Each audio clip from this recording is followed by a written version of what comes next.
olharmos aqui, primeiramente, Apocalipse capítulo 13, versículo 18. E então, capítulo 17, versículo 8. Ou que seja o versículo 7. Os irmãos abriram? Encontraram? Primeiramente, Apocalipse 13, versículo 18. Leia direitinho, veja o que diz. Aqui está a sabedoria. Aquele que tem entendimento, calcule o número da besta, pois é número de homem.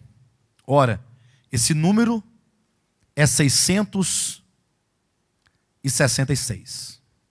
Ok? Capítulo 17 de Apocalipse,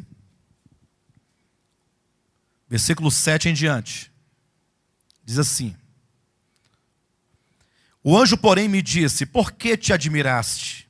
Dir-te-ei o mistério da mulher e da besta, que tem 7 cabeças e 10 chifres, e que leva a mulher. A besta que viste era e não é, está para emergir do abismo, e caminha para a destruição. E aqueles que habitam sobre a terra, cujos nomes não foram escritos no livro da vida, desde a fundação do mundo, se admirarão, vendo a besta que era e não é, mas aparecerá. Aqui está o sentido que tem sabedoria. As 7 cabeças são 7 montes, nos quais a mulher está sentada.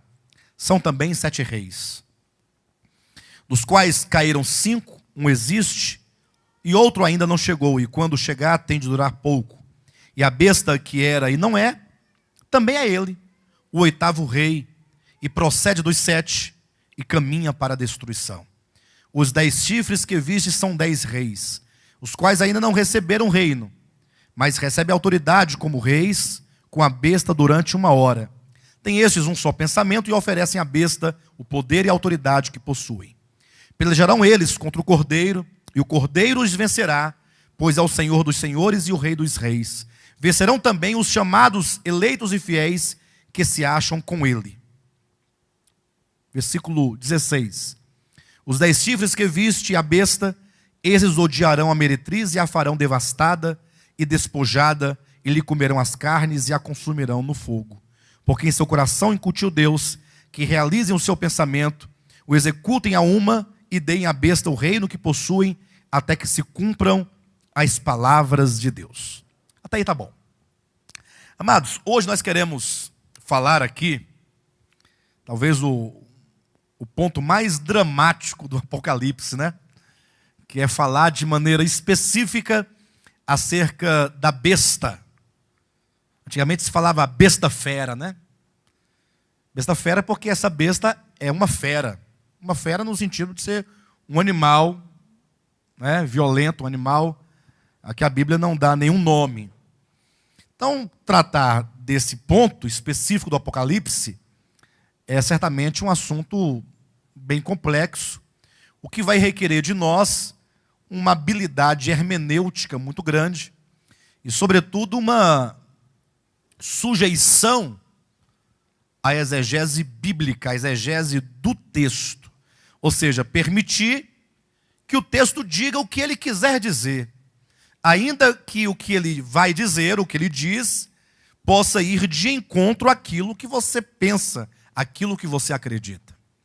E esse é um ponto fundamental, antes de nós entrarmos aqui nos detalhes, é porque a grande verdade, e talvez seja um dos grandes problemas, é que todos que aqui estão, e mesmo os que estão em casa, pela internet, ou que ainda assistirão essa mensagem pela internet posteriormente, nós nos convertemos, talvez no máximo, ou no mínimo, no máximo ou no mínimo, não importa. Nós nos convertemos, talvez aí, certamente, no século XX, né? 1990, 1980, 70, 60, 50, eu acho que não tem não, né? Só o pastor Renato, né? 1950. Mas os demais, vai para aí para 60, 70, 80, 90, aí vem para já século 21. Então imagine, os irmãos, que nós vivemos no finalzinho da era da igreja. E nos convertemos aonde? Viemos do catolicismo, ou do espiritismo, talvez, ou viemos de nada. E vir do nada não significa que você não tenha nenhuma tradição impregnada, porque a nossa tradição aqui no Brasil é uma tradição religiosa cristã, seja pela veia do catolicismo, ou pela veia do movimento evangélico pentecostal, não é isso? De repente você se deu conta que você agora quer servir a Deus, você foi chamado, se despertou para a palavra de Deus, para a Escritura Sagrada, e você conheceu uma dessas igrejas aí que tem no Brasil afora, não sei qual foi, e aí todos os seus paradigmas acerca do que é a verdade são estabelecidos a partir dessa igreja da pós-modernidade. Os irmãos entendem o que eu estou dizendo? Perfeitamente? E se esquece que nós devemos fazer uma leitura da igreja no seu eixo histórico. Será mesmo que a igreja do apóstolo Paulo, a igreja do apóstolo Pedro, do apóstolo João, da Ásia Menor, digamos assim, é a mesma da dos dias de hoje? Ou a dos dias de hoje é a mesma daquele tempo? Agora imagine só, 2000 anos, ou que sejam 1900 anos aproximadamente, de distância no tempo, e longe inclusive também no espaço, porque nós estamos no Brasil, lá era Ásia, África ou Europa, que seja, naquela região de lá. Os irmãos, pensem comigo, a distância no tempo e a distância no espaço. A quantidade enorme de culturas, e não somente das muitas culturas, mas da cultura que muitas vezes foi formatada diferentemente. Porque uma só cultura ela vai mudando com o tempo, vai tomando outras cores, outras matizes. Pense comigo na situação. E aí o que acontece é que a maioria das vezes o olhar que se tem acerca da verdade é um olhar cultural. Apreende-se a verdade do Evangelho não pela escritura pura e simples, destituída de qualquer cultura, mas impregnada da cultura local, da cultura onde nascemos, onde crescemos, onde fomos educados religiosamente. E isso é um grande problema para todos nós. Porque, eventualmente, você tem uma percepção de uma certa verdade, que você julga ser a verdade, e aí você agora, quando ouve a verdade de Deus, na sua forma mais simples e pura, você acha que a verdade é mentira, que é um engano. Então, acredito que a primeira coisa a ser feita quando nós nos dispomos a estudar a Escritura é você se despir de todo o conhecimento pré-adquirido. Não que você vai lançá-lo fora, não. Mas que você vai submetê-lo à Escritura. Ou seja, onde é que está a verdade de Deus? Eu pergunto. Onde está a verdade de Deus? Onde é que ela está? Está no ministério apostólico de volta à palavra? Não. Onde é que está a verdade de Deus? Já sei, está na Batista Central. Não? Está onde a verdade de Deus? Ora, ela está nas Escrituras, né? E nas Escrituras você vai encontrar a revelação da verdade de Deus.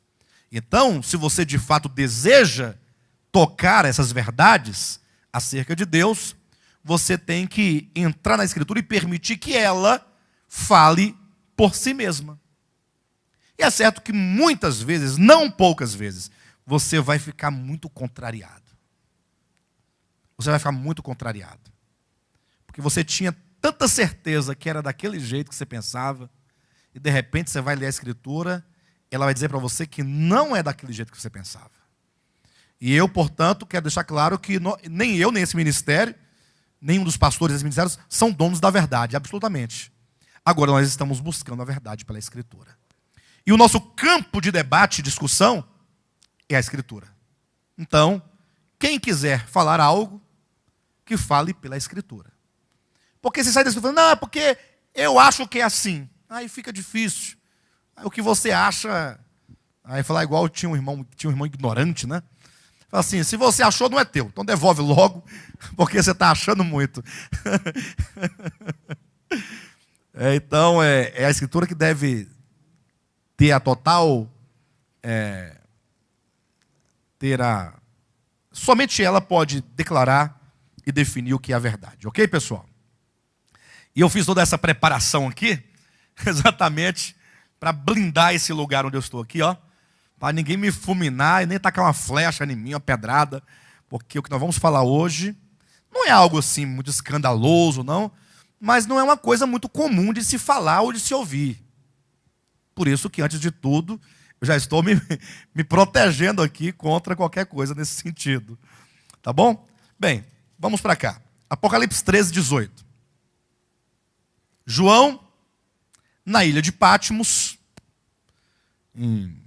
na última década do primeiro século, por ali por volta do ano 96, da era cristã, em pleno domínio do Império Romano, ele escreve o livro do Apocalipse. Os cristãos estão sofrendo perseguições de todos os tipos, morrendo. E João, então, escreve sobre um poder muito grande. É importante que, ao tratarmos desse poder, desse grande domínio e império, aqui, quando fala a besta que emerge do mar, devemos entender a besta como um poder, como um império, como uma grande nação que domina sobre a terra, baseado em quê? E aí é onde você tem que parar e pensar. Porque qual é o pensamento dominante hoje na internet? É de que a besta é quem? É o Papa. Aí já disseram que era João Paulo II, porque pegava lá o nome, né, João Paulo II, somando as letras lá em algarismo romano, encontrava 666. Só que ele morreu. Aí quando morreu, foi melhor ainda, né? Porque diz que a besta foi ferida de morte. Ó. Aí veio o outro, não, mas agora colocaram até uma câmera lá que diz que ele vai ressuscitar.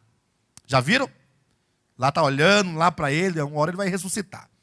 E aí veio, depois do João Paulo II, veio quem? Veio mas o nome do Papa lá? O Bento, né? Aí veio o Bento XVI. Aí lá vai o pessoal fazer cálculo tal. Ah, não dá certo, é ele também. Aí vem a linhagem, aí vem aquela coisa toda, aquele estudo, aí o povo fica assim, eufórico.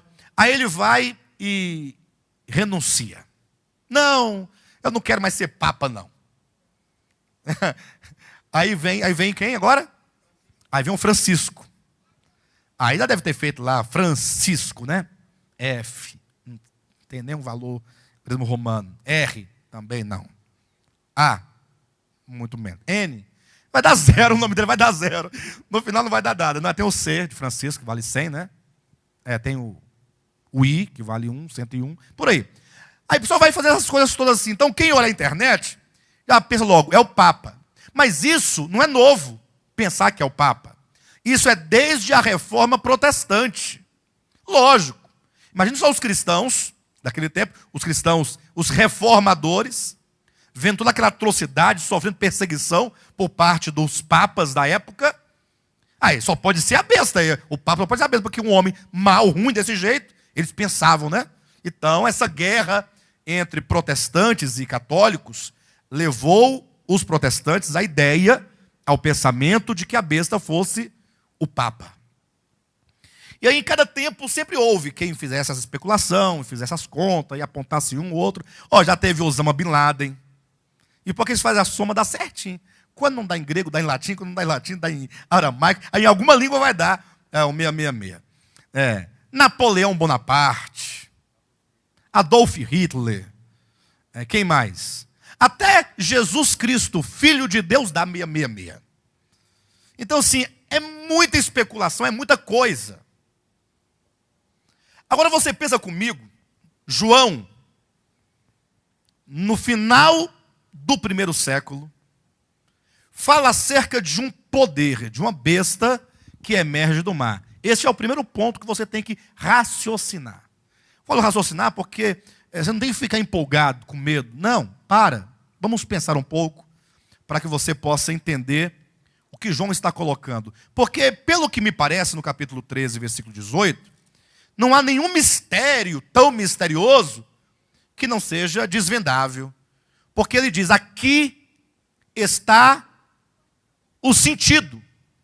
Não é isso que ele fala? Aqui está a sabedoria. Aqui está o entendimento. E ele diz mais, aquele que tem entendimento, calcule. É basta calcular, ué. Tem nada aqui, você eu vou orar para Deus mostrar em sonho. Vai que você sonha com o seu vizinho. Se sonhar com a sogra, então, eu sabia que tinha um negócio errado nisso. Eu olhava para ela, sabia que ela tinha uma cara de besta. Né? Não, mas é verdade. Aí tem essas coisas, a gente vai procurando alguma coisa. Então não adianta dormir para sonhar, orar para Deus revelar, para Deus mostrar, para Deus... Não. Aqui está a sabedoria. Aquele que tem entendimento, calcule. Primeiro século da era cristã, final do primeiro século, João está dizendo para a igreja do primeiro século. Ou vocês acham que João, a essa altura, ficava pensando que Jesus só ia voltar no ano 2000 e lá vai pedrada? Até porque João, nesse momento, ele está tendo a revelação do fim. Então a expectativa dele é que tudo isso aconteça logo. Ele diz, olha, aqui está a sabedoria. Aquele que tem entendimento, calcule o número da besta. Então a primeira coisa, quando se fala desse animal indescritível, no sentido de que ele sai do mar com 7 cabeças, 10 chifres, toda aquela história, refere-se a um grande império. Isso é olhar hermeneuticamente, ou exegeticamente, a Escritura. Por que que essa é a maneira exegética de olhar a Escritura?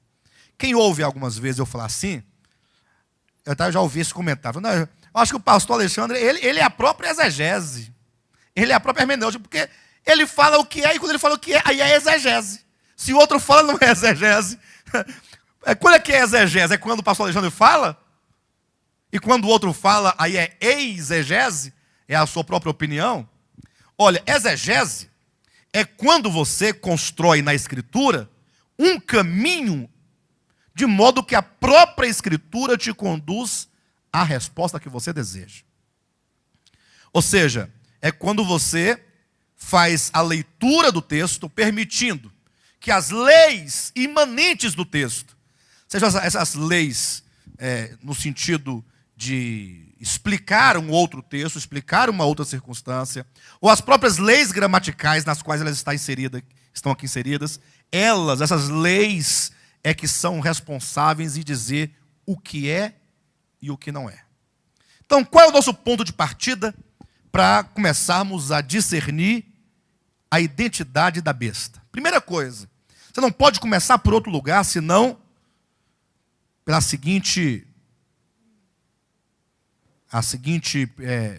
seguinte pressuposto. A besta do Apocalipse 13 é um governo, é um império. Quem disse isso? Daniel, capítulo 7. Perfeito? O que diz em Daniel capítulo 7? Quem lembra? Daniel teve uma visão em que 4 animais saíam de dentro do mar Mediterrâneo. É isso? Qual era o primeiro animal? Leão. O segundo animal? Um urso. Terceiro animal? Leopardo. Quarto animal? Uma besta. Um animal. Mas, pastor, aí diz apenas leão, urso, leopardo e besta. Não fala o nome e nem diz que é um poder, um império. Veja, o livro de Daniel, de todos os livros da Bíblia, é o livro que traça a partir de Babilônia toda uma ascensão de impérios que teriam lugar na história da humanidade até que o último reino se estabelecesse, que é o reino de Cristo. De modo que você tem que ler, para entender a questão dos reinos em Daniel, Daniel capítulo 2, Daniel capítulo 5, Daniel capítulo 7, Daniel capítulo 8 e Daniel capítulo 11. Esses capítulos todos falam desses reinos. O capítulo 2 fala do sonho que teve Nabucodonosor, daquela estátua, e ali então Daniel decifra aquele sonho. Basta que você leia em casa, porque agora não temos tempo de falar, nós já falamos muitas vezes, estamos apenas reprisando, para você poder se lembrar.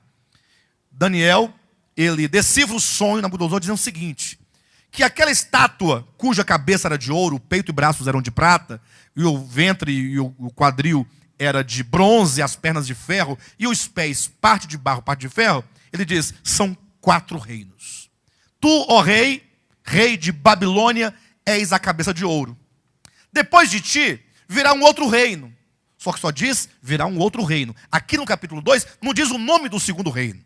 Não, depois de ti virá um outro reino, representado pelo peito e braços de prata. E depois desse segundo, diz Daniel, virá ainda um terceiro reino. E depois do terceiro reino, ainda virá um quarto reino. Então, no capítulo 2, nós temos aí 2 aspectos hermenêuticos. Primeiro, a cabeça de ouro, quem é? Babilônia. Isso eu sei. Essa verdade está estabelecida. Ninguém vai inventar e nem mentir para você, porque ela diz, tu, ó rei, és a cabeça de ouro. Eu não sei qual é o reino que vem em seguida no capítulo 2. Então, o primeiro aspecto hermenêutico tem uma sequência de 4 reinos, o primeiro do qual se fala, ou ao qual se refere, é Babilônia. Qual é o outro aspecto? É que é dito que, enquanto o rei contemplava aquela estátua, que era uma sequência de reinos, diz que uma pedra foi cortada, sem auxílio de mãos, e desferiu um golpe contra a estátua, de maneira que aqueles 4 reinos desapareceram. Uma pedra destruiu os reinos. E essa pedra que destruiu os 4 reinos, cresceu a ponto de encher toda a terra. E ele diz, e essa pedra, portanto, é um reino que jamais passará a outro povo. Isso por quê? Porque Babilônia passou o domínio para o outro povo, que passou para um outro povo. A história dos reinos não é assim? Um império cai e o outro pega o poder, aí este cai, o outro pega o poder. Mas este reino, representado pela pedra que destruiu a estátua, é um reino eterno. É um reino que não passará a outro povo. Portanto, se refere ao reino de Cristo, ao reino de Deus.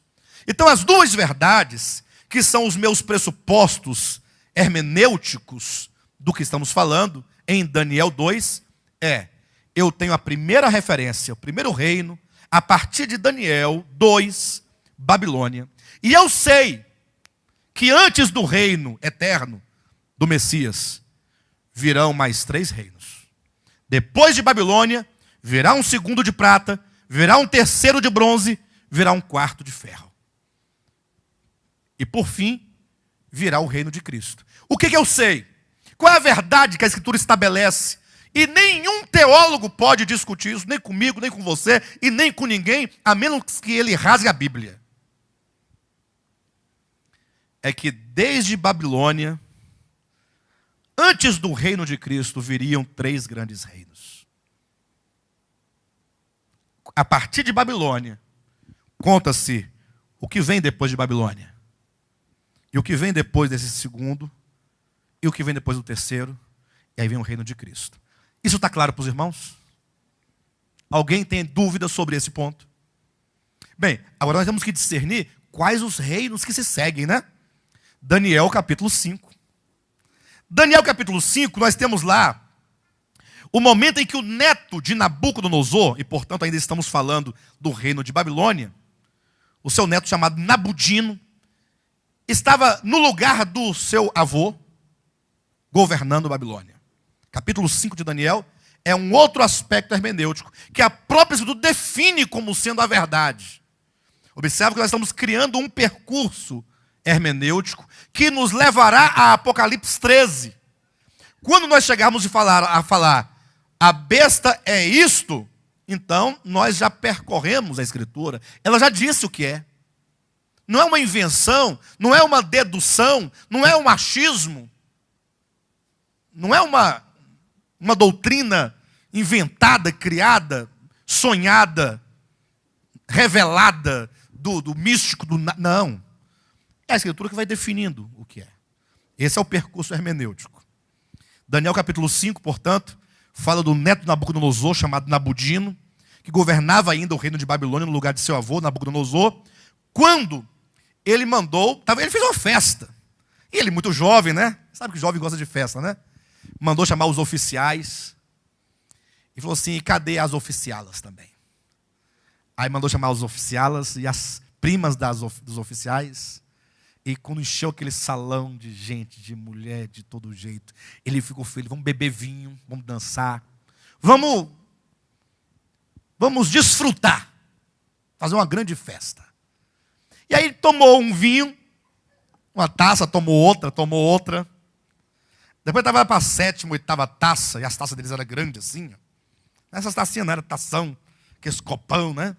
Aí já estava ruim. E sabe que gente bêbada não tem juízo. Não tem juízo. Faz coisa que ele bom não acredita que ele fez. Falou, não foi eu que fiz, não. Aí ele se lembrou, Nabudino se lembrou dos utensílios sagrados do templo dos hebreus, que Nabucodonosor havia destruído. E então trouxe os utensílios sagrados. Falou, vamos beber nesses utensílios aqui. Ó. Mas por que, não é? Ele não precisava dessas coisas, mas como Deus está cumprindo um propósito neste momento, está lá ele profanando os utensílios sagrados do templo, quando ele olha para a parede, uma parede branca, grande, e aí ele vê uma mão, apenas uma mão, não vê o braço nem o corpo, ele vê apenas uma mão escrevendo algumas sentenças, algumas frases na parede. E aí ele fica desesperado, manda chamar os sábios, escribas, todo mundo lá. Por fim veio o Daniel para revelar o significado dessa escrita. O que dizia a escrita? Pesado foste na balança e achado em falta. Dividido foi o teu reino e foi dado aos medos e aos persas. Olha a escritura dizendo, Babilônia, ao cair, daria o seu domínio, o seu poder, a um outro reino chamado Medo-Persa. Ou seja, a Média e a Pérsia estava naquele exato momento conquistando Babilônia, cumprindo-se assim o segundo reino. Depois de ti virá um outro reino de prata, representado pelos dois braços de prata, a Média e a Pérsia. Então, antes que a história que hoje em dia se estuda nas escolas dissesse que depois de Babilônia veio a Média e a Pérsia, a Escritura já declarava. Então, hoje em dia, quando o professor de história está todo feliz, ateu, né? Professor de história ateu, e ele jura que é o bambambam, que estudou história, que sabe das coisas. Não, porque vamos agora estudar Babilônia, depois vamos estudar os medos e persas. Professor, mas, salvo engano, a Bíblia já dizia isso. Ou não? Se ele for um bom estudioso, ele vai saber. Mas como a maioria deles não são, ou não é, a maioria não é, vai perguntar assim, onde é que diz isso? Aí você marca um estudo bíblico com ele depois. Mas vamos continuar. Então, a Escritura já declarava que a Média Pérsia viria como um segundo reino. Eu digo segundo, partindo de Babilônia como sendo o primeiro. Não o primeiro da história, mas o primeiro a partir da profecia de Daniel 2. Babilônia, Média Pérsia. Só que aí diz que depois da Média Pérsia viria um terceiro, não viria? Aí vai para o capítulo 8 de Daniel. E lá nós vamos encontrar uma outra visão de Daniel. E lá ele vê dois animais. Ele vê um carneiro com 2 chifres. Olha, 2 chifres, ó. Um, outro, 2. De repente ele via um bode que tinha um chifre entre os olhos. E eles começam a lutar, o carneiro e o bode, de maneira que o bode vence o carneiro. E o bode se exalta. E na sua força lhe é quebrado o chifre que havia entre os olhos. E aí o versículo 19 do capítulo 8 e o versículo 20 do capítulo 8 de Daniel, né? O versículo 20, né? Diz que o carneiro eram os reis da Média e da Pérsia, enquanto o bode é o rei da Grécia. Então a própria Escritura está dizendo que o terceiro reino é a Grécia. Então a Bíblia vai dizendo, ó, vem Babilônia, vem a Média e a Pérsia, vem a Grécia. Ela vai colocando.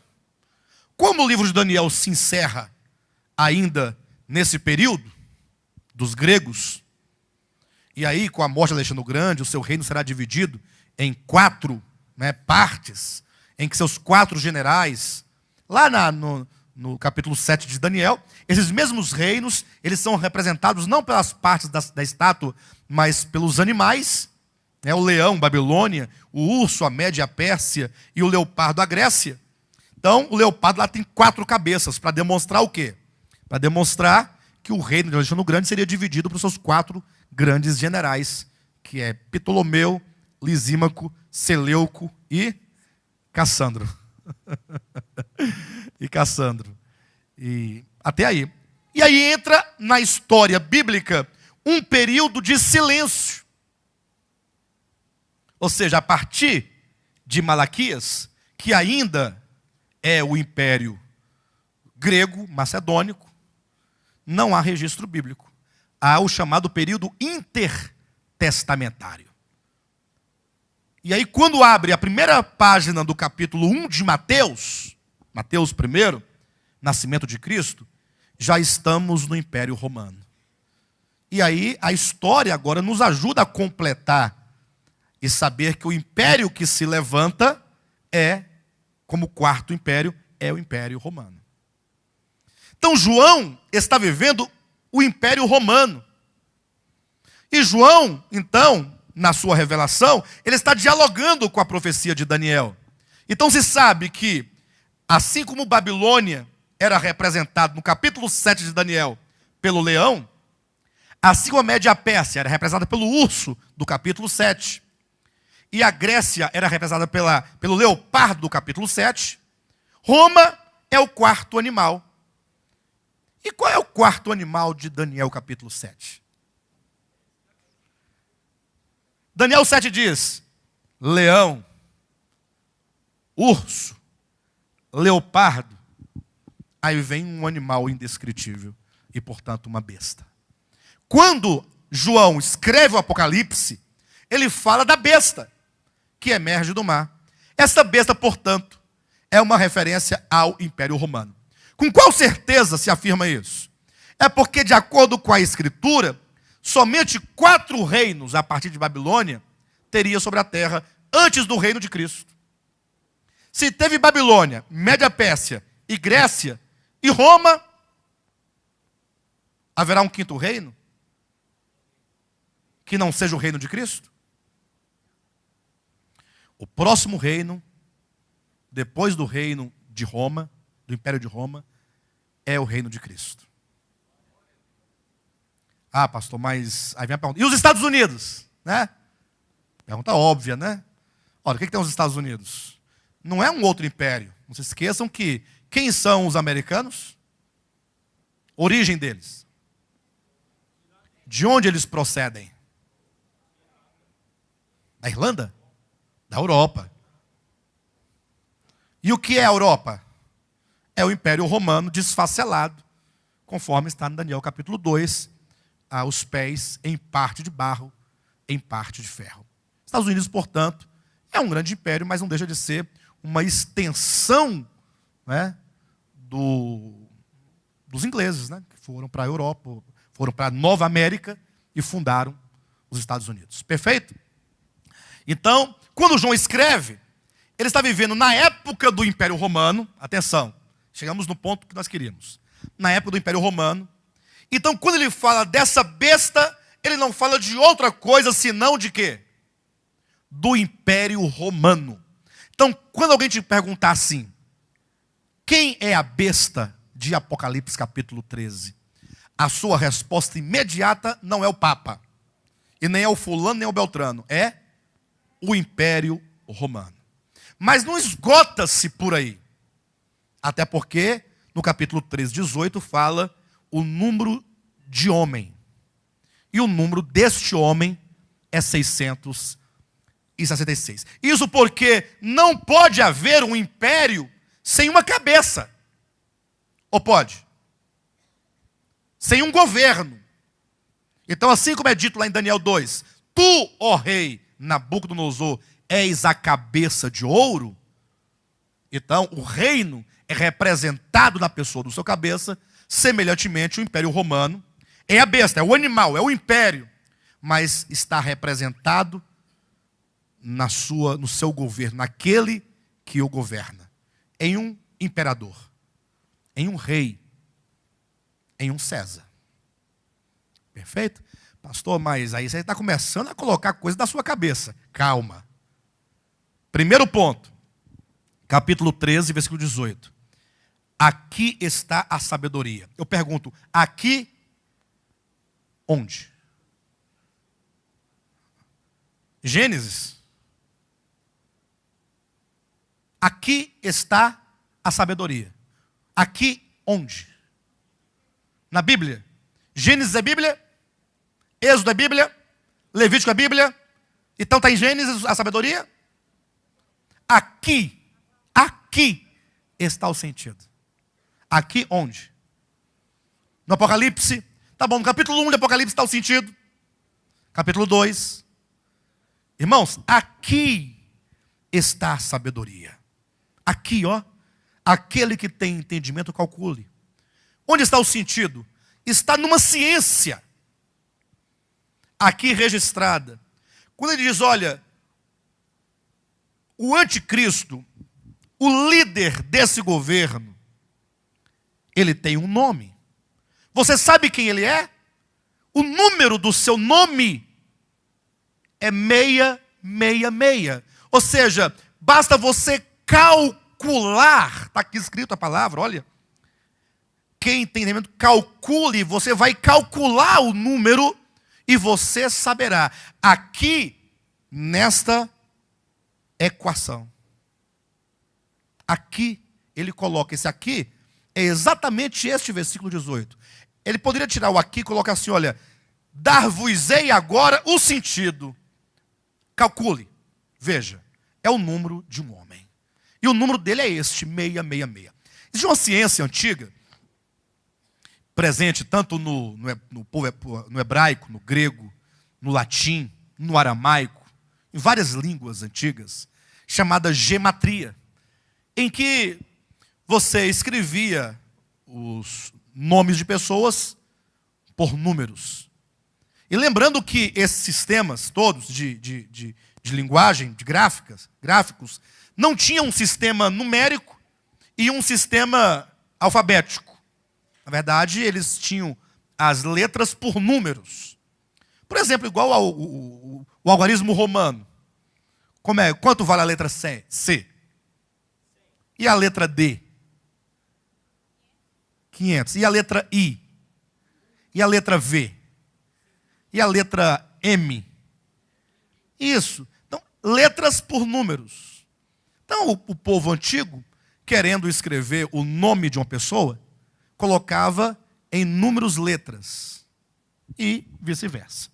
Uma maneira de você ocultar, de você guardar ali de outras pessoas. Mas é uma ciência muito antiga. Se você chegar na sua casa e procurar o que é gematria, lá na senhora internet, você vai ter a resposta, que não é nenhuma invenção e nenhuma novidade para ninguém. É algo do conhecimento de muitas pessoas. E, portanto, João diz, olha, aqui está o sentido, aqui está a sabedoria. Basta, ele fala, aquele que tem entendimento. Quem é aquele? Quem quer que tenha a compreensão de calcular, que tenha a ciência de calcular, que conheça a gematria, vai saber quem é. Vai saber quem é. Só que a Escritura, ela não para aqui. Porque se ela parasse aqui, seria um grande problema. Porque aqui está a sabedoria, porque aqui se coloca uma ciência, a gematria, como sendo a chave para desvendar quem é esse líder deste Império Romano, que é o Anticristo. Por que nós teríamos um problema? Primeiro, porque essa ciência, você vai começar a colocar um tanto de nomes, você vai encontrar muitos nomes. Muitos nomes. Se brincar, o seu nome dá. Não, de repente, eu não sei se meu nome dá, pastor José. Depois você me ajuda aí. Vai que dá. Vai que o nome é Alexandre Rodrigues dá 666. Aí os pastores dizem, eu sabia que essa igreja era do diabo. Eu sabia, está aí escrito. Irmãos, isso é tão engraçado que a igreja adventista do sétimo dia, uma vez ela, lá nas suas profecias lá, falou, não, o Papa é o anticristo. Aí eles inventaram, então, de encontrar o 666 no nome do Papa. Como eles não conseguiram nenhum nome de Papa na época que dava 666, eles pegaram um título. Vicarivis Filii Dei. Quer dizer, vigário do Filho de Deus. Aí, não é que deu certo a conta dele? Deu 666. Aí, encontramos a resposta. É o Papa. Está aqui, ó. O Papa leva na sua mitra aqui na testa escrito Vicarivis Filii Dei 666. Aí isso chegou até os ouvidos do Vaticano. Aí lá os líderes lá, os eruditos lá, os estudiosos pegaram, Vicarivis Filii Dei, somaram. Aí devolveram, falou, não, olha, diga lá para os adventistas lá que eles, se quiserem acusar alguém, que eles aprendam primeiramente a calcular, a ler os números romanos, que eles não sabem ler. Aí eles voltaram lá e pegaram, não é possível. Aí fizeram tudo de novo as contas direitinho, está confirmado, é o Papa mesmo. Aí eles pegaram lá, mexeram. Olha, é o seguinte, se vocês querem dizer que é o Papa, até que podem dizer, mas primeiramente vão aprender a ler algarismo romano. Vocês não sabem ler. E de fato a Igreja Católica tinha razão nessa discussão. Porque quando eles encontravam, por exemplo, um I antecedendo o V, como é que se lê? 4. Mas como é que a Adventista fazia? Ela somava 6. Então, I, 1 mais V, 5, dá 6. E se esquece que quando o I sempre, regra, em algarismo romano, antecede o V, subtrai. Subtrai do da direita o que vem à esquerda. É porque você não tem como você escrever o número 4 sem que você subtraia. Não tem como. Escreva 4 sem que você subtraia do da direita o que vem à sua esquerda. Então é regra fundamental. Você encontrou, não é? Enfim, mas você está defendendo o Papa? Você está defendendo o Papa? Você é irmão dele? Ou é filho dele? Brincadeira. Isso é brincadeira. Eu estou apenas contando a briga que eles tiveram lá. Tá? O Istvan não é nem filho e nem é irmão. Oh, Deus me livre. É isso. Tá certo, brincadeira. Bem, então, foi a briga que eles tiveram lá. Enfim. Mas eu ainda penso que eles tinham razão, a Igreja Católica tinha razão, porque eles não subtraíam. Não tem como você escrever um 4 sem que você coloque o I, o 5 e o V juntos. Enfim, por todos os efeitos, o certo é que não diz que haveria de ser o título de uma pessoa, mas o nome daquela pessoa. Enfim. Ainda mais também, eles fizeram o cálculo em latim. Ao passo que no tempo de João, não havia ainda a cultura do cristianismo de se escrever em latim. A igreja foi quem colocou o latim quando Jerônimo, no quarto século, ele pegou e fez a tradução da escritura para o latim, a chamada Vulgata. A partir da Igreja Católica assume, né, como, enfim, implanta o latim como sendo a língua oficial da igreja, do cristianismo, enfim, por todos os efeitos. Mas João está escrevendo para a igreja, para os hebreus, do seu tempo. Olha, pessoal, quer saber? Calcula aí, ó. Você vai saber quem é a pessoa. O número que você deve calcular é o 666.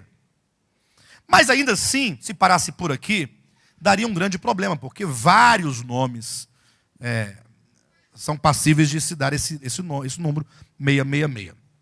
É por isso que o capítulo 17, ele vem como sendo o capítulo elucidador da questão. Versículo 8 do capítulo 17 diz assim: a besta que viste, e aí nós estamos trabalhando agora com dois conceitos da besta. O primeiro, no seu significado maior, império. O segundo, no seu significado menor e mais específico, que é o homem que vai encarnar o espírito do maligno no sentido de ser ele o representante do diabo em toda a sua economia. Assim como na economia de Deus, o homem que representa a Deus em toda a sua obra e a finaliza é Jesus Cristo, na economia do maligno também é o anticristo, quem vai consumar e vai incorporar todos os anseios e todo o desejo, toda a pecaminosidade, toda a perversidade, toda a malignidade e toda a rebelião do diabo. O anticristo, homem, é a consumação de uma obra que começou na queda de Lúcifer, assim como Jesus Cristo é a consumação e expressão maior da obra que Deus o Pai começou na eternidade passada. Então, agora há de se olhar o anticristo, a besta, enquanto o representante deste império, porque o império por si mesmo, sem o seu cabeça, não seria nada, não faria nada. Perfeito? Então é dito, a besta que viste era e não é. E está para emergir do abismo. Vamos pensar essa parte agora aqui. A besta que viste era. O que quer dizer era? Era que não é. O Ishiva foi bem esperado. Era é que não é mais. Não, era quer dizer um dia já foi. Era. A besta que viste era. Ou seja, ela já foi? Vocês têm certeza disso? Olhem para mim. Você já parou para pensar que quando João escreveu esse livro, no ano 96 da era cristã, aproximadamente, a besta já havia existido? Perfeito. Lógico. Eu estou de pleno acordo com o irmão Ishiva, sabe por quê? Como é a resposta dele? Ele está articulando tudo que foi dito até agora. Então, é o Império Romano. Ele está dentro do raciocínio, corretíssimo. Mas eu fiz uma pergunta fora desse raciocínio. Eu perguntei, em outro momento, você já imaginou que a besta, no tempo de João, já tinha sido? Você concorda? Eu creio que aqui ninguém. É lógico que aí o Gilmar fala, não, eu já tive. Não, você pensou porque não, esse estudo já recebeu 30 vezes, ou 40. Mas assim, em outro momento, fora dessa assembleia, desse ministério, você em algum momento, ao pensar no anticristo, ao pensar na besta, você já imaginou que no tempo de João, ela já tinha sido? Nós estamos sempre olhando para o futuro, não é isso? Mas a Escritura te manda olhar para o passado. Por isso que é dito que é possível que quando João escreveu esse livro, alguém que tivesse sabedoria pudesse discernir a pessoa, porque afinal, a besta que viste era.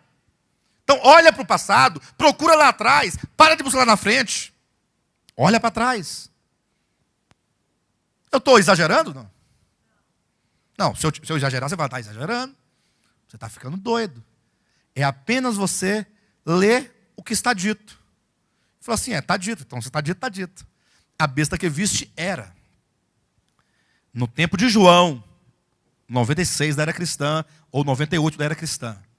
Aí, o anjo continua dizendo, e não é. Ou seja, você já imaginou que no tempo de João a besta já tinha morrido?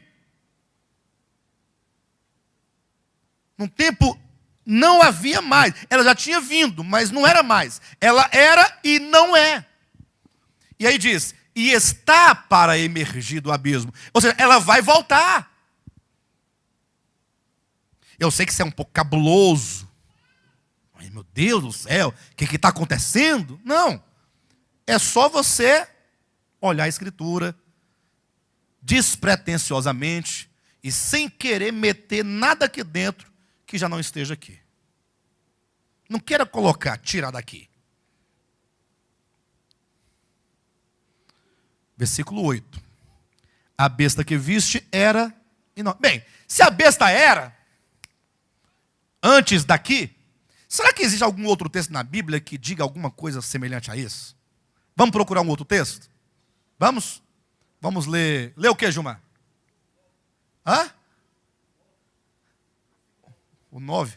Não, veja bem.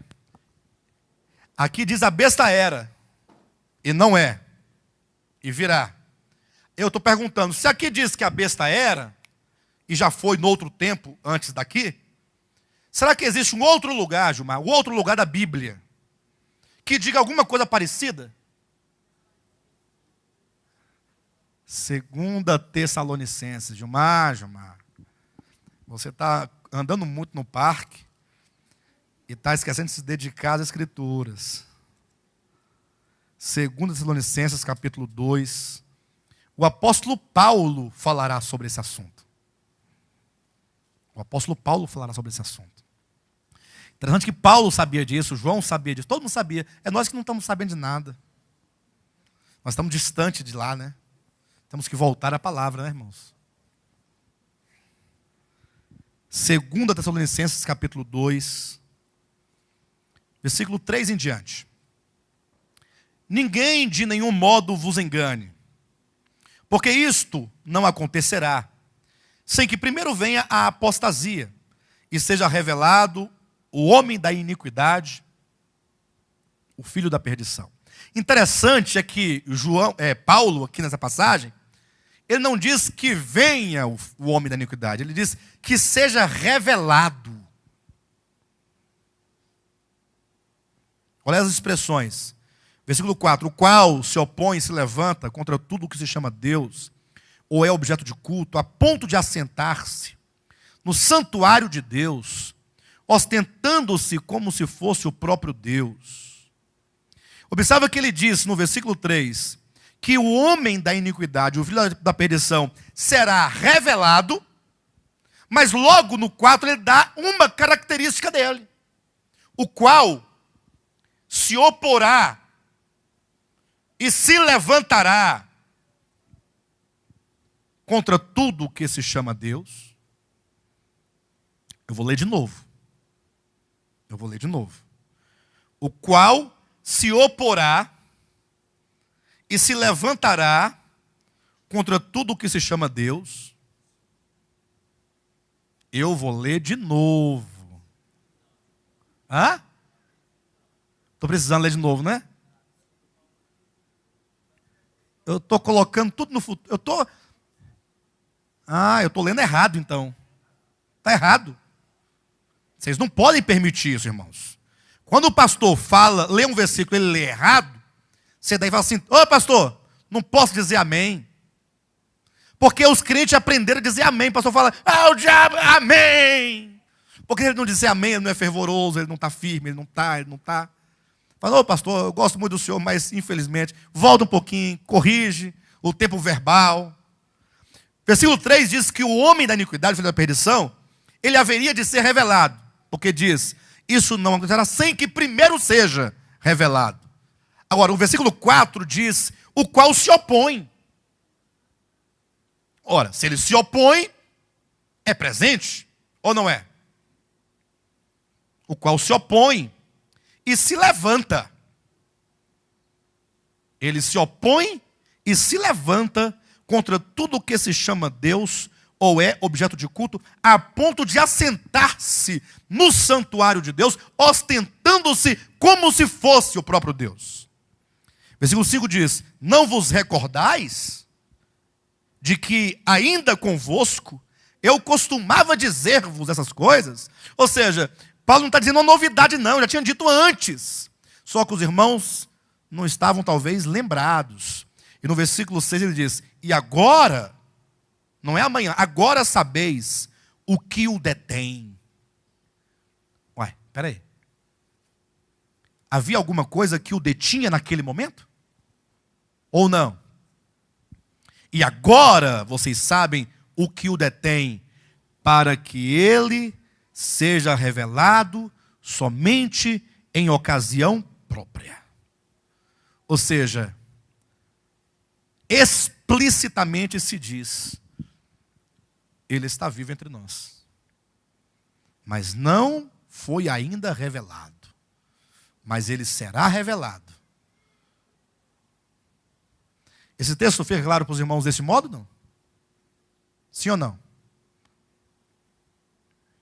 Versículo 7. Com efeito, o mistério da iniquidade já opera. Ou seja, primeira proposição, o homem da iniquidade já havia nesse tempo. Nesse tempo aqui, ele era. No tempo de João, já não era. Perfeito? No tempo de Paulo, era.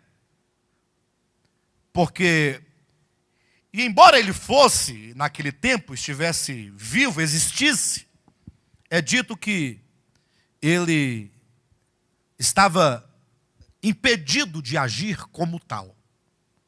Ele não podia agir como tal. E, entretanto, o mistério da iniquidade já operava. Ou seja, não é porque ele ainda não havia se manifestado que não havia o mistério da iniquidade. Esse mistério da iniquidade tem suas raízes lá no começo da história. Esse mistério da iniquidade é o mistério Babilônia, que nós temos estudado aqui. Daquela mulher que leva o nome mistério, Babilônia a grande. É o mistério da iniquidade. Olhem para mim. A Bíblia fala sobre o mistério da iniquidade. O mistério da iniquidade está em oposição ao mistério da piedade. Pastor, o que é o mistério da piedade? Está em 1 Timóteo, capítulo 3, versículo 15. Né? E 16. Quando diz no 16, evidentemente, grande, evidentemente, estou me referindo a 1 Timóteo, capítulo 3, 16. Evidentemente, grande é o mistério da piedade. Pausa. Paulo não tirou essas palavras do nada. O que ele diz no versículo anterior, versículo 15? Para que se eu tardar, presta atenção. Irmãos, atenção. Timóteo, coloca as coisas em ordem na igreja. Ensina os velhos, os novos, as recém-casadas, as casadas já há muito tempo, os patrões, os servos. Ensinem as crianças, os jovens, os adolescentes. Ensinem todos a como proceder, como viver a vida cristã, como proceder na casa de Deus. E na casa de Deus não quer dizer nessas quatro paredes. Como viver enquanto casa de Deus neste mundo. Irmãos, atenção, isso aqui é de uma gravidade extrema. Estamos tocando aqui naquilo que há de mais importante em toda a Escritura, no sentido prático da vida. Olha, estou escrevendo esse livro para que você ensine as pessoas a como proceder na casa de Deus. Então, do viver, do proceder enquanto cristão. É por isso que ele diz, evidentemente, no 16, grande é o mistério da piedade. Falamos sobre o mistério da piedade para nos referir para fazer uma relação com o mistério da iniquidade. Para você entender o mistério da iniquidade, você vai ter que entender primeiramente o mistério da piedade. Se você entender o mistério da piedade, saberá o que é o mistério da iniquidade. Grande é o mistério da piedade. 2 pontos. Aquele que foi manifestado onde? Tem algumas traduções mais antigas e, portanto, mais fiéis, que dizem Deus manifestado na carne. O que é o mistério da piedade? É o próprio Cristo, é o Verbo encarnado. Ele é Deus, se fez homem, e como o homem não viveu e não procedeu aqui na terra, não é dito no versículo anterior que devemos nós aprender a proceder na casa de Deus? E como é que eu vou aprender? Com quem? Com o proceder do Deus encarnado. Então, quando Deus se manifesta na carne, como é que ele se manifesta na carne? Quando os ricos atributos divinos se manifestam na carne, por intermédio do homem. Isso é o mistério da piedade. Você olha para o homem Jesus e você vê Deus no falar, no andar, no olhar, no ouvir, no tratar as pessoas. É Deus na sua pureza, santidade, perfeição, integridade, santidade. O amor, a luz. É o amor e a luz. Isso é o mistério da piedade. Tudo o que Deus quer em nós e de nós é que esse mistério se cumpra em nós. O mistério, portanto, da iniquidade é a natureza perversa de Satanás se manifestando também na carne. De modo que você pode olhar para o homem Jesus e ver Deus manifestando-se na carne. Você pode olhar para mim e ver o diabo se manifestando na carne. Mas entenda, diabo não é que o diabo esteja incorporado em mim ou em você ou em alguém. Não, é que a queda do homem, em Gênesis 3, consiste, e lá se diz metaforicamente, de introduzir dentro do homem o veneno da serpente, de modo que agora a natureza de pecado e de morte da serpente passa a fazer parte da sua vida, da sua natureza humana, em todos os sentidos. É por isso que, em potencial, nós todos pecadores podemos cometer qualquer pecado. Qualquer um. Eu até falava com minha esposa, abri um parênteses aqui rapidamente. O tempo não vai dar tempo mesmo de completar tudo, mas tá bom. Daquele indivíduo que foi preso em 2003, na Indonésia, que foi condenado em 2004 e foi sentenciado em 2015. Aquele que foi preso traficando drogas para a Indonésia, aquele brasileiro. Acho que todos se comoveram de um jeito ou de outro, houve comoção geral. Né? E tirando um católico com quem eu conversei essa semana, todos os demais, é isso mesmo, é para matar mesmo. Tal. Vagabundo tem que morrer. Quem mandou ir traficar droga? Foi porque quis. Aí fica aí agora o exemplo.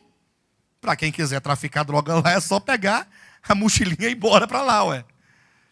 Eu sei que nós temos essa questão de justiça, né? Não, bem feito, é isso mesmo, tal. Mas eu fiquei imaginando o seguinte. Eu não sei quando vocês ouviram uma reportagem dele, antes de morrer. Um dia antes, ou 2 dias antes de ele ser executado, ele conversando com um amigo. Tem na internet lá, ele conversando por Skype com um amigo, aqui do Brasil. E ele dizia o seguinte, não, mas eu tenho esperança que esse quadro vai mudar. E eu vou voltar para o Brasil e eu vou retomar minha vida. Eu tenho esperança disso. Eu fiquei ouvindo assim, imagina uma pessoa, imagina você preso num outro país, e sobretudo num país asiático, né? É estranho aquele povo aí, eu acho estranho. Vocês acham, não? É um povo diferente, não é? O perfil é diferente. É um povo mais fechado, eles te olham assim, tem medo. Uma língua diferente, um povo diferente, longe de casa, longe de filhos, de esposa, de colega, de tudo, preso, sabendo, amanhã eu serei executado. Se coloca no lugar dessa criatura. E o pior foi que agora ele estava vivendo exatamente quantos anos? 2003 para 2015, 11 anos. Havia se passado do delito. É muito tempo. 11 anos. Não são 11 dias, são 11 anos. É quase uma vida. Aí eu pergunto para você, esse indivíduo aqui é o mesmo daquele dia? É a mesma pessoa? Eles mataram o homem errado. Como assim errado, pastor? É o mesmo? Eu quero dizer que houve tanta mudança desse dia para aquele outro dia. Tanta mudança. Até porque você que está aqui ouvindo agora, você também não é o mesmo de 10 anos atrás? Você não sofreu profundas mudanças? Eu não estou justificando ninguém, nem querendo nada. Eu quero apenas dizer. Agora, esse indivíduo, atenção. Sendo ele outro, porque muita coisa mudou na sua mente, muita coisa. Ele adquiriu experiências que nós nunca tivemos. Isaías mudou de opinião, mudou de conceito, mudou de tanta coisa, clamou por tanta coisa. E agora ele pede perdão. E pede clemência. Aí eu me lembrei daquele texto de Hebreus 12, que diz que a semelhança de Esaú, muitos de nós naquele dia vamos procurar lugar de arrependimento e não vamos encontrar. Sabe o que aquele indivíduo pensava naquele momento ali, um dia antes da sua morte?